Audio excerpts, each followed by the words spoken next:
Hi everyone, and welcome back to another Therapy Tip Tuesday.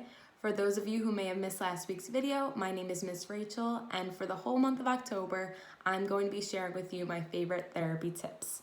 So for this week's video, I'm going to be discussing how to elicit speech and language through the use of dolls, stuffed animals, and action figures.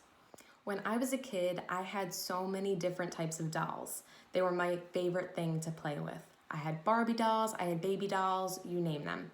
I also had a variety of stuffed animals like teddy bears, and some of my family and friends had a variety of different action figures like G.I. Joes.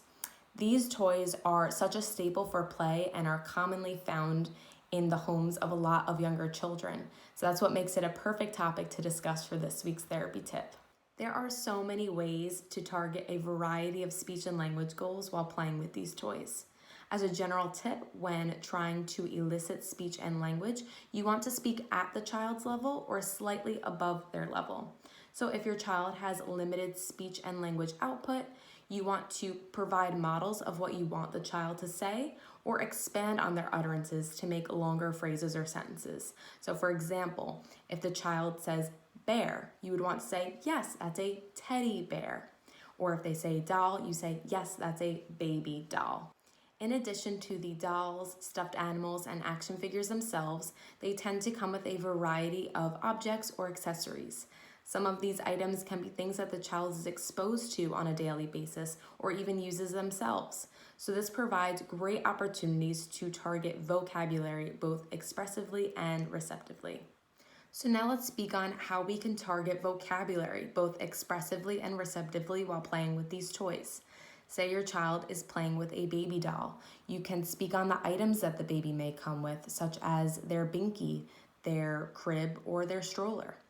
Say your child is playing with an action figure. You can speak of the many props that they come with. You want to pick ones that are most appropriate to the child and also the most common in their life, such as a cell phone or a car. You can even speak on the clothing that the action figure may be wearing. If your child is playing with a stuffed animal or teddy bear, you can speak on the foods that you may be feeding them or how you are feeding them, such as milk and a bottle or tea and a cup. For all of these, you can speak on the dolls, the action figures, and the stuffed animals' various body parts. So you can label and identify their eyes, their ears, their arms, and their legs. You can also target verbs while playing with these toys. Some techniques on how to provide models for speech and language during play include self-talk and parallel talk. Self-talk involves speaking about what you are doing during play, and parallel talk involves speaking on what the child is doing during play. For example, say you and your child are playing with a baby doll.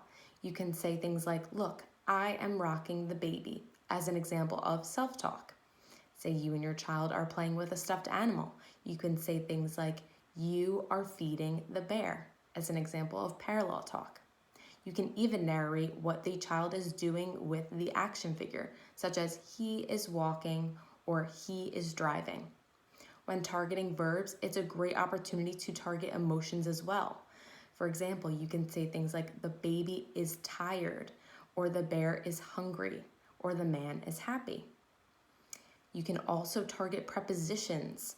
You can say things like the baby is in the crib, or the bear is under the blanket, or the man is out of the car.